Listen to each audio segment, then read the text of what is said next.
बिस्मिल्लाहिर्रहमानिर्रहीम। Last video में हमने डेप्रिसिएशन के चैप्टर में सबसे पहले हमने कॉस्ट ऑफ मशीन कैलकुलेट करना सीखा था। आज हम कॉस्ट ऑफ मशीन के साथ साथ एक ऐसा क्वेश्चन सिलेक्ट करते हैं जिसमें हम कॉस्ट ऑफ मशीन कैलकुलेट करें और उसके साथ डेप्रिसिएशन का मेथड भी अप्लाई करें। हमने इसमें मेथड जो सीखनी है वो straight line method, reducing balance method, और रिड्यूसिंग बैलेंस मेथड को डिमिनिशिंग बैलेंस मेथड भी कहते हैं, और इसी डिमिनिशिंग बैलेंस मेथड को डिक्लाइनिंग बैलेंस मेथड भी कहते हैं। और उसके साथ यूनिट आउटपुट मेथड और उसके साथ वर्किंग आवर मेथड, ये हमने मेथड पढ़ने हैं डेप्रिसिएशन कैलकुलेट करने के लिए। तो एक मैं क्वेश्चन आप लोगों को जो है वो शो कर रहा हूँ और वो क्वेश्चन सामने होगा तो आप क्वेश्चन समझ भी सही सकेंगे और सॉल्व भी कर सकेंगे। ठीक है, तो क्वेश्चन नंबर ये एक्सरसाइज का है, ये सामने देखिएगा, ये क्वेश्चन है। इस क्वेश्चन में question number 1, Shahnawaz company purchase for a cash a machine on July 1st, 2006 at a list price of 2,40,000 with a trade discount of 5%. The company incurred 10,000 as an installation. It was estimated that expected useful life of the machine will be 11 years with a scrap value of rupees 18,000. Depreciation is calculate कौन सा method करना ये देखिएगा, straight line method. The accounting year of the company end on December 31. अब requirement देखें, calculate cost of machine, amount of depreciation by straight line method, जिसको मैंने ऊपर हाईलाइट किया है, 2006 एंड 2007। उसके बाद एंट्रीज पास करनी है कॉस्ट ऑफ मशीन की और डेप्रिसिएशन की एंट्रीज पास करनी है।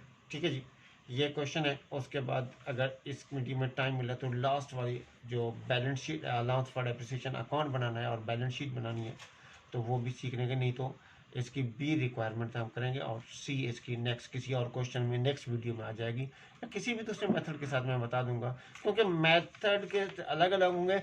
बाकी अगर हमने कॉस्ट मशीन कैलकुलेट करनी है तो एक ही मेथड, एक ही तरीकाकार होगा। ठीक है, सिर्फ डेप्रिसिएशन कैलकुलेट करने का मेथड अलग होगा। अगर हमने एंट्री पास करनी है, एडजस्टिंग एंट्री पास करनी है, क्लोजिंग एंट्री पास करनी है, एक ही तरीकाकार होगा। मेथड सिर्फ चेंज होगा, अमाउंट चेंज आएगी हिसाब से।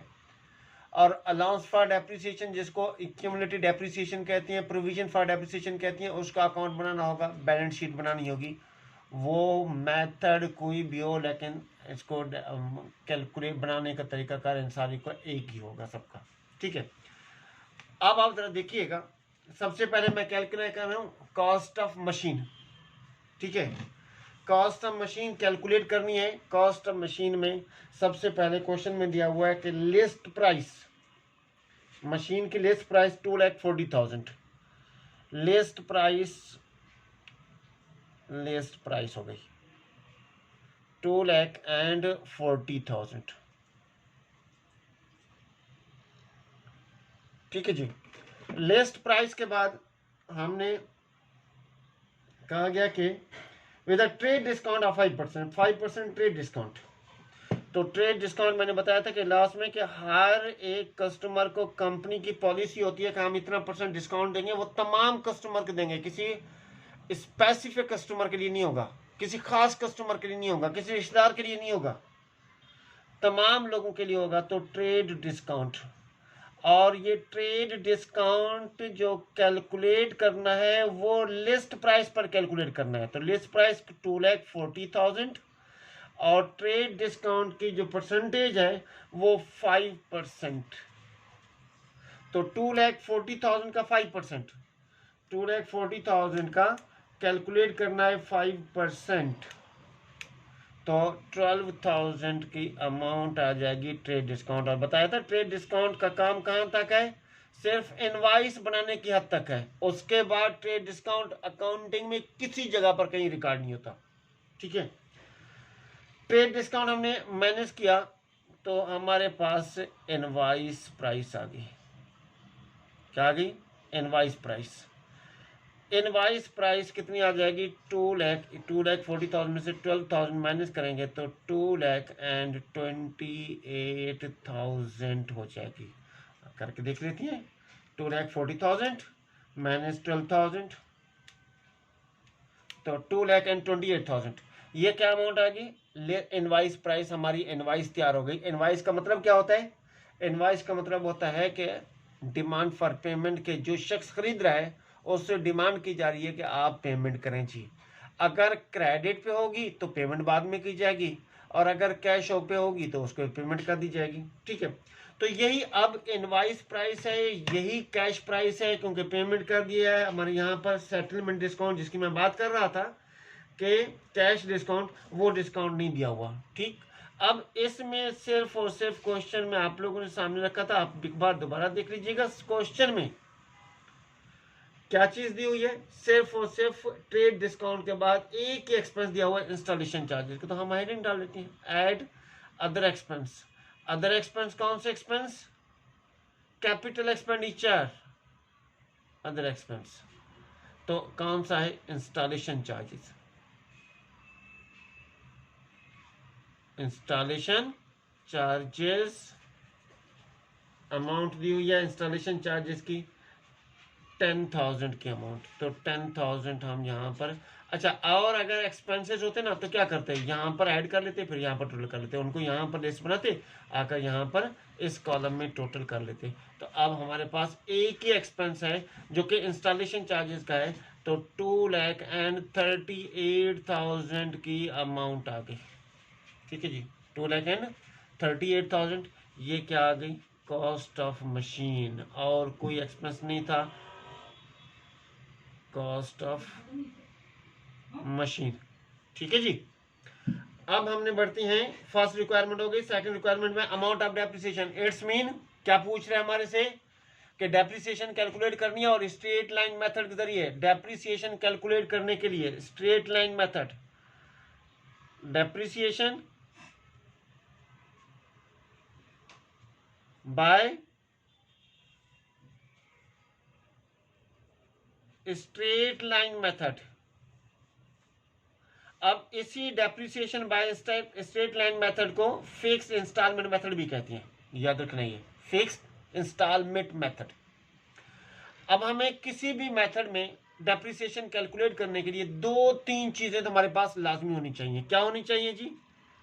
एक तो होनी चाहिए हमारे पास कॉस्ट ऑफ मशीन, जो कि हम ऊपर कैलकुलेट कर चुके हैं, आपके सामने ही है। कितनी अमाउंट है जी? 2,38,000। दूसरे नंबर पे हमारे scrap value, salvage value,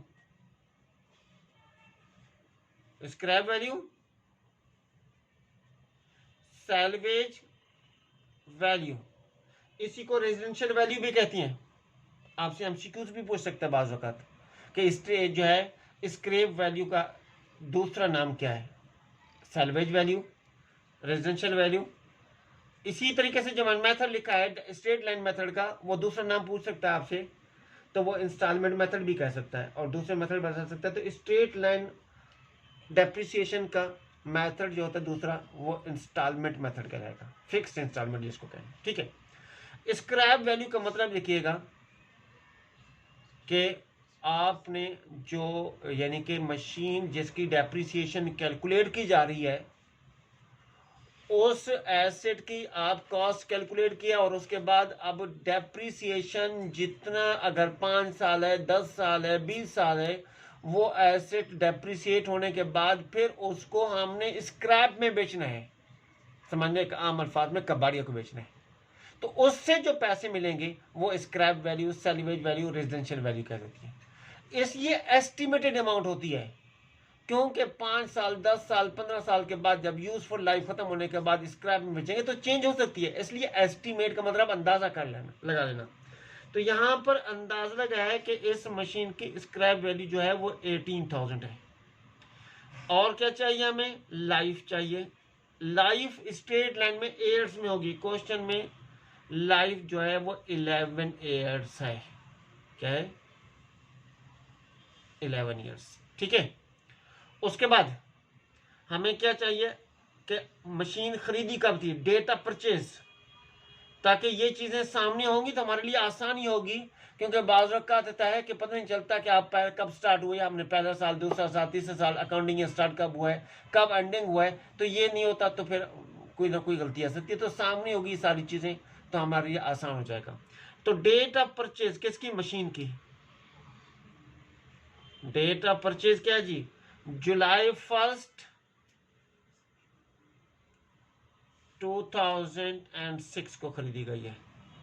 accounting year and, कब अकाउंटिंग ईयर अपने बिजनेस क्लोज कर रहा है, अकाउंटिंग बिजनेस अपना अकाउंट कब क्लोज करता है।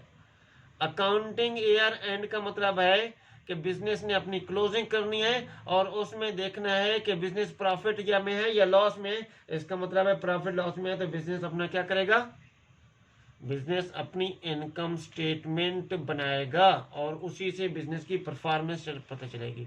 तो दिसंबर 31 ईच ईयर, हर साल अकाउंटिंग ईयर खत्म होगा बिजनेस का, वो दिसंबर 31 में। ठीक है जी। अब हमने क्या करना है, फार्मूला अप्लाई करना है। Annual depreciation, yearly depreciation, formula है किस चीज का, डेप्रिसिएशन रेट कैलकुलेट करने का। Cost of machine, cost of machine minus scrap value, यानी एसवी लिख दिया, सैलवेज वैल्यू भी पढ़ सकती हैं, इसको स्क्रैप वैल्यू भी पढ़ सकती हैं, divided by life and years, life and years. ठीक है जी। तो अब हमारे पास हमने वैल्यू पुट करनी है।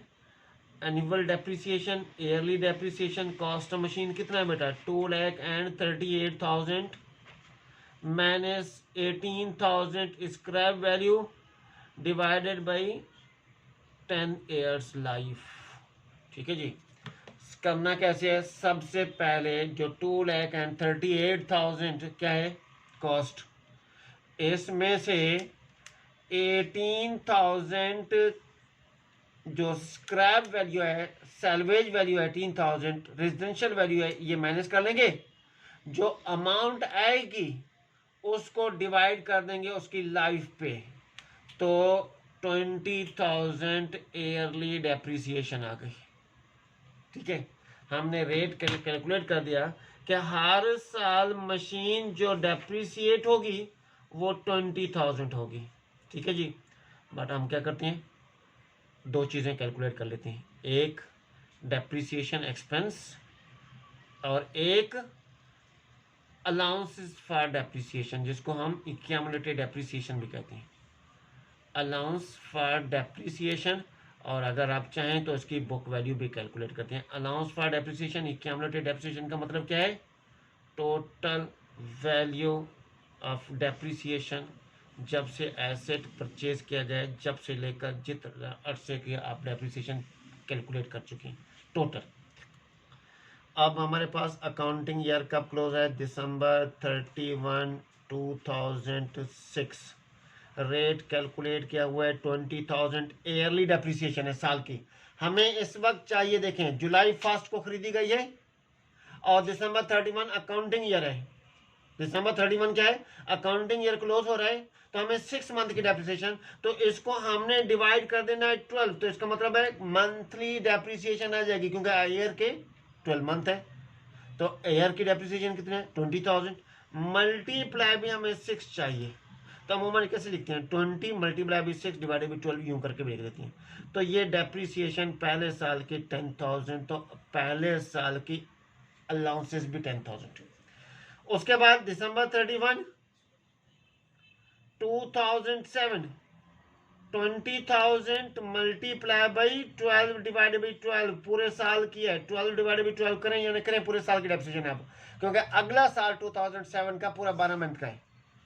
तो 20,000 allowance for depreciation, allowance for depreciation कितना हो गया, 10,000 और प्लस 2,000 की डेप्रिसिएशन, तो अमाउंट कितनी होगी, 30,000 होगी अलाउंस फॉर, यानी कि टोटल जो 2 साल के एंड तक मशीन डेप्रिसिएट हुई है वो कितनी हुई है, 20,000। ठीक है जी। तो ये हमारे पास इस डेप्रिसिएशन को जो टॉपिक चल रहा है, इस टॉपिक की ये मेरे ख्याल में तीसरा पार्ट होगा, तीसरी वीडियो होगी। ठीक है, तो अब इस वीडियो को हमने क्या करना है, आपने सब्सक्राइब करना है इस चैनल को। ठीक है, और इसको लाइक भी करना है ताकि आप आइंदा आने वाली वीडियो भी आपको मिलती रहे। ठीक है जी, अल्लाह हाफिज़।